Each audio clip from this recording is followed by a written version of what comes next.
До сега не съм правил анализ на цял албум, предимно защото все пак не съм музикант, аз съм филммейкър и нямам работа да коментирам музиката на хората. Но откакто съм започнал да се занимавам по-сериозно с режисура, съм се научил, че трябва да се вдъхновявам и да се уча не само от други филммейкъри, ами от всякакви артисти. Анализирайки как хора от друго изкуство, не само от киното, изразяват себе си, в случая чрез музика, това ме прави мен само един по-добър артист. Артист мога да нарека Атанас Колев.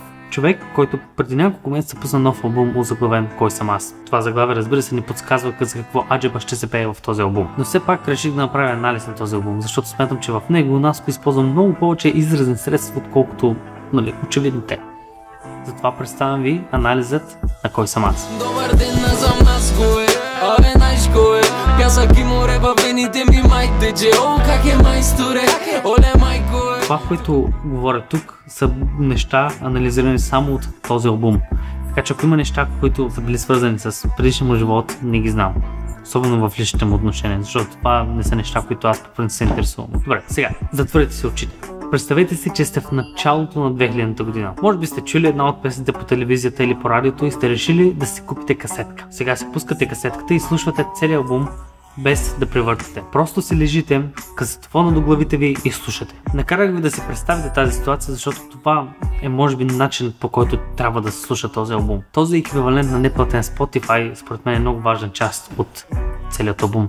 Когато аз бях малък, тогава не го осъзнавах. Разбира се, редът на песните беше изключително важен. Артистите, които вкараха малко повече мисъл в албумите си, използваха редът на самите песни като едно допълнително изразно средство. Уверявам ви, дори вече да сте слушали всяка една песен от албума, пуснете си го отново по този начин и ще усетите разликата. Нека разгледам друга важна част – обложката. На нея виждаме Наско разделен на две. Едната част Атанас, студентът по медицина, нърдът, човекът, който харесва Хари Потър. Другата част пък рапърът, баскетболистът, лошото момче Наско. Тази обложка, както и заглавието "Кой съм аз", не подсказва, че Наско ще пее в тези песни за някакъв вътрешен конфликт. А самият албум аз бих разделил на няколко части.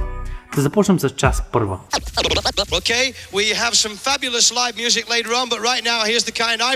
В първата си песен Наско като че ли обобщава целият албум без да издава много, ако въобще това има някакъв смисъл, който каза. С припева си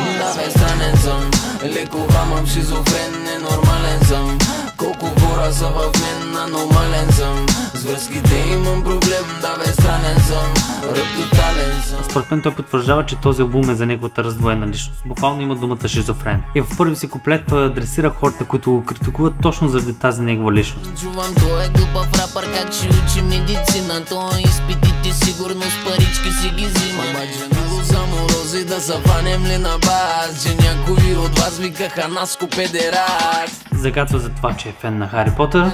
Цялата ми стая вика Потърмания. Както и няколко референции към участието му в Big Brother, когато всички го побъзикаха, че говори прекалено бавно. Мога да вляза и бързо да кажа, че мога да вляза, ма това не ми мяза и само за малко ще ви го покажа, но искам да е бавно, да, искам да е бавно. В началото на втория куплет пък ни каза, че сега, когато вече е по-популярен, той все още се е същия човек, който е бил преди 5-10 години. Тотален съм, направих парички, ама още съм със старата кола. Не звездичка, още съм със старата глава. Със старата тайфа, на старите места.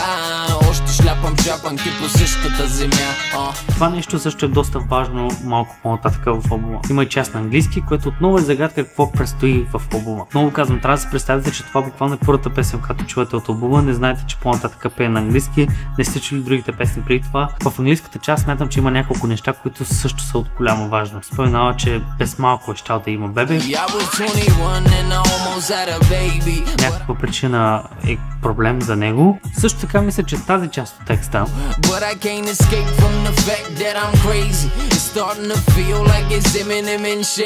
е доста острувна. Референците към Eminem тук означава някакви неща. Атанас Колев като рапър по-скоро клони към малко от по-старата школа, където са лирисист, не знам как им казваме на български, докато по-модерният рап в случая е мъмбо рапинг. Eminem, както предполагам на много хора, които харесват рап, е бил един от идолите му. И другата по-директна референция, която той прави тук с Eminem, е с тези от вас, които не знаят, всъщност Eminem има и друг прякор, Shady. Тоест Eminem и Shady са една и съща личност. Точно както Наско В целия си албум пее за някакъв вътрешен конфликт между две личности, Наско и Атанас, или може би Наско и N-Cube, за който ще разберем малко по-нататък, или Атанас и Наско, или това, че го казах, Атанаски и N-Cube, и нека да продължаваме. Шут на гърба. В тази песен той пее в дует с не толкова известен рапър Чеф. Според мен това е много важен избор за него да бъде втора песен, защото в предишната си песен, първата, той пее за това, че е същия човек и че все още се движи с старите си приятели. И между другото нещо, което забелязах, не знам дали това е по някаква случайност, но всички, или пък ако не всички, почти всички хора, които са работили по този албум, са от Варна. Не знам дали някаква случайност, но дори да не прецените сами. Самата песен е малко по-комерциална, в стил, който може би Наско е малко по-познат. В смисъл, аз като чуя тази песен и моментално ще се сетя за Наско. Защото стана смешно, стана тишко, без толкова просто не е човешко. Мисля, че тази песен се опитва да ни каже: ма аз нали казах, че съм странен човек. Това беше супер тъпо.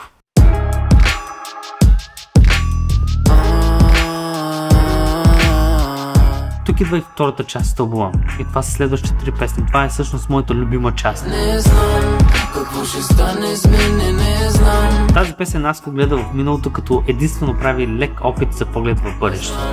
А правилният път ли е натам? Ако не, ще си нося кръста сам. Смисъл има ли? Не знам. Казвам лек, защото звучи малко несигурно, като че ли все още се чуди дали да продължи с музиката или да поеме по пътя на медицината. В текста той говори за това, че прави грешки и може би, че не е бил най-доброто момче като малък. Държал и смешно, запиял съм тежко и живял съм грешно, даже спал съм лесно. Приебал съм нещо, дали проспал съм нещо, закъснях ли пак, защото закъснял съм вечно. Отново прави референция към Хари Потър, разбира се. Я кажете ви уния, не е ли магия, че след Саня и Мария уж умреха като Хари, пак се върнах да се бия. Точната референция, която той прави, е от последната книга The Deathly Hallows, когато Хари Потър бива убит от Волдемор, но всъщност не умира. Хари се завръща от мъртвите в точния момент да победи Волдемор. Доколкото аз се сещам, точно по този начин Наско беше набеждаван, че без Саня и впоследствие Мария той нямаше да успее общо.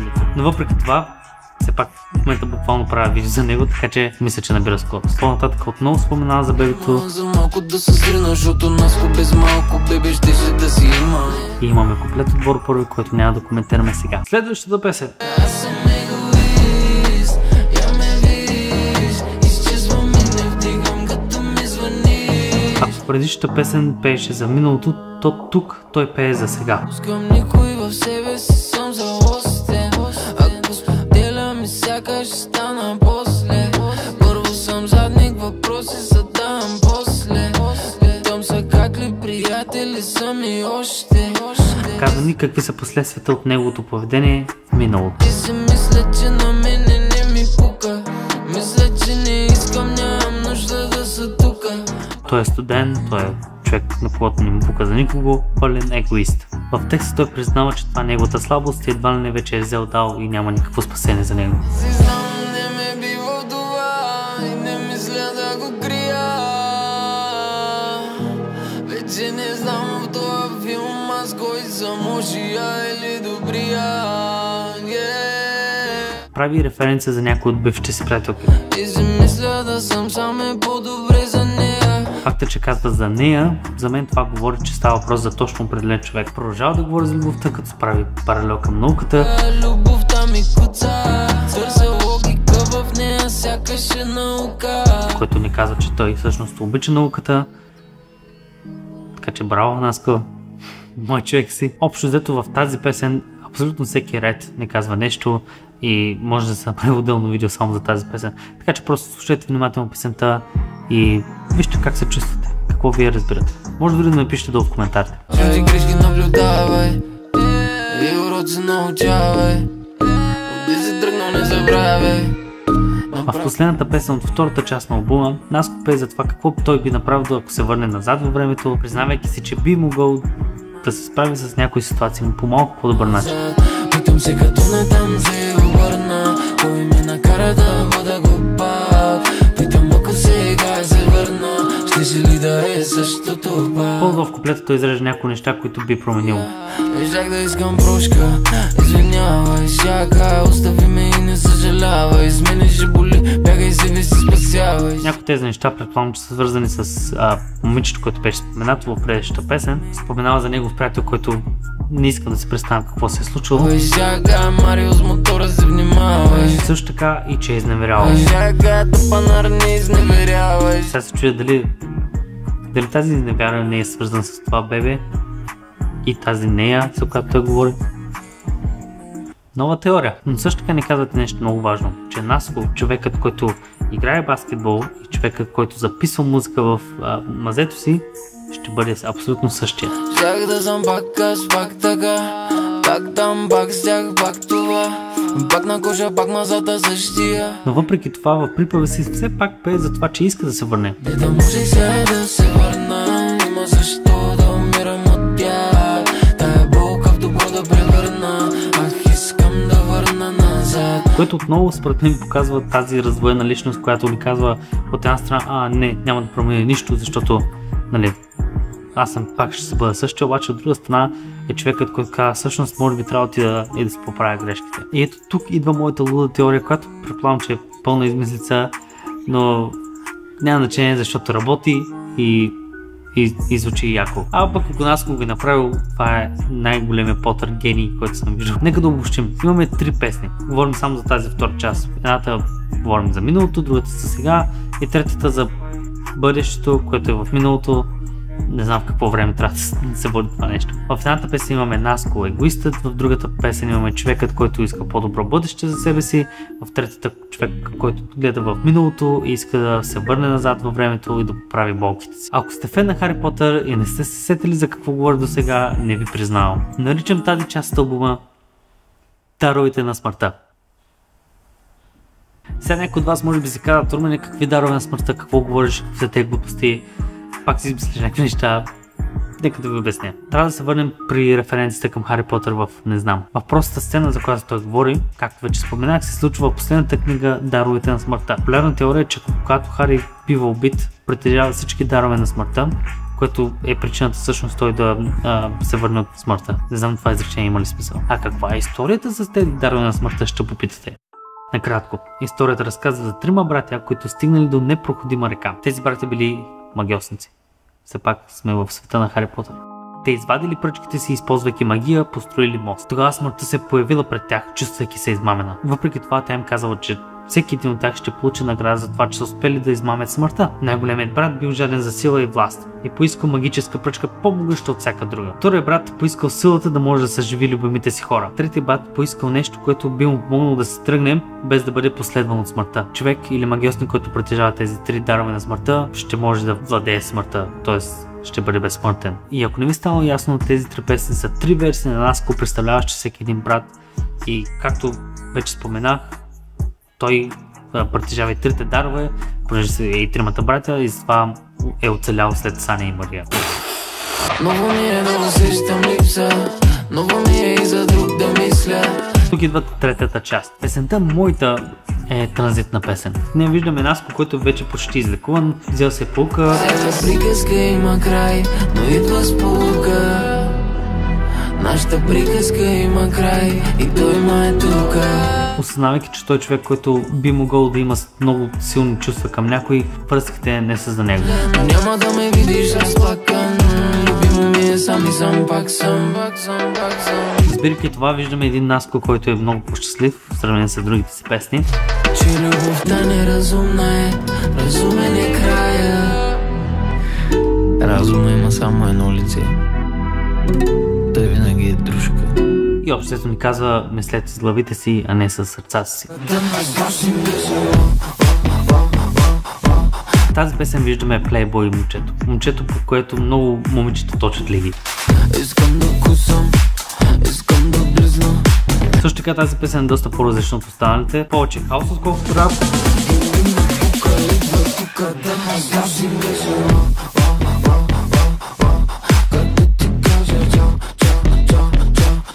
В клипа, разбира се, отново виждаме това, че той е фен на Хари Потър и е малко откачен.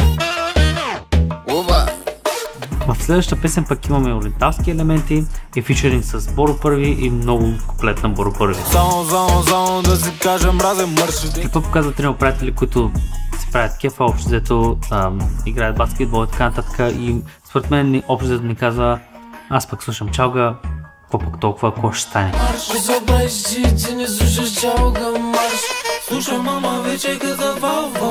Тази трета част от албума забелязвам, че трите песни са много по-различни от останалите. Моята е доста комерциална, с много латино ритми, в другата имаме хаос и в третата имаме ориенталски елементи. Може би с това Наско се опитва да ни каже, че въпреки че той е рапър, има право да харесва и друга музика и да прави друга музика, когато му харесва, защото все пак всеки артист има нужда да прави това, което обича и иска, за да може да го прави добре. До тук видяхме един човек, който прави рап, играе баскетбол, но пък учи медицина и харесва Хари Потър. Човек, който е уверен в себе си, но знае, че греши много и е егоист. Човек, който може би променил някои от нещата в миналото си, ама не всичко. Човек, който е малко плейбой и обича да се легави с приятелите си, докато слуша мазни кючеци. И това, всичко това е обобщено в следващата песен. Здравейте! Това съм аз. Представям ви Наско и Чу. Какво според мен умишлено направим по начина, по който направен, смисъл снимали с сами, с приятели, някакви домашни кадри, имаме снимки на Наско като по-малък. Истинският Наско не е този, който виждаме по скъпите клипове. Истинският Наско е този човек в този клип.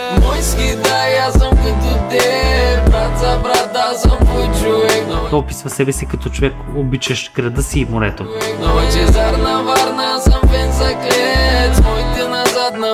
Споменава, че слуша чалга, кара стара кола.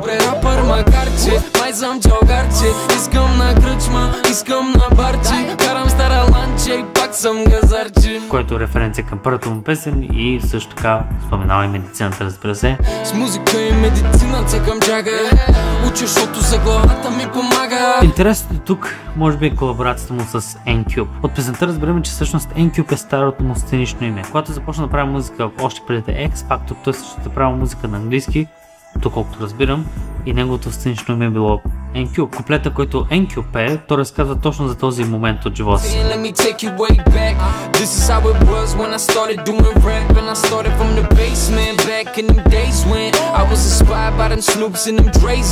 А самото видео според мен се използва много готин трик. Когато Атанас пее като сегашния Атанас, той е с брада, но когато обръщаме към N-Cube, той всъщност е без брада, т.е. по-младия нас.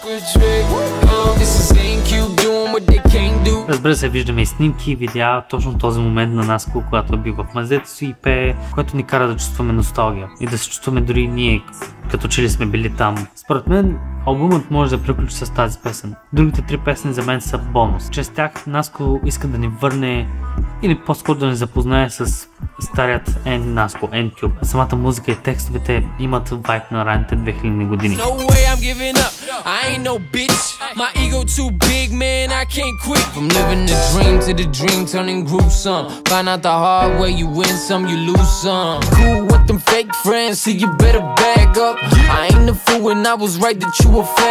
Тези три песни също могат да се намерят много референции за сегашния му живот, за предишния му живот и така нататък, но не мисля, че има нужда да говорим за това, защото вече разбрахте за какво става въпрос. Просто ги слушайте, наслаждайте се и отново може да напишете в коментарите, ако нещо съм пропуснал според вас. И така, това е Атанас Колев, странен откачен Варналия, който и сам не може да се отговори на въпроса кой съм аз.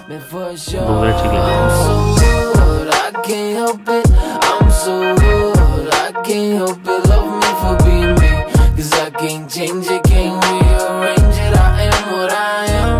Здравейте, премиум зрители! Ако не знаете, вие сте премиум зрители, защото сте останали до края на това видео, в смисъл след края на самото видео. Колкото и дълго да е било то, за което много благодаря. Не съм преценил дали да промотирам нещо днес. Мисля, че нямам право да промотирам след като качвам видеа един път на 3 месеца. Така че докато не започна да качвам редовно, няма да ви промотирам неща, но все пак, ако искате, може да намерите много неща в линковете долу в описанието. Все пак ги проверете. Да, благодаря ви. Чао. Последете Наско Колев също и слушайте песента албума. Чао.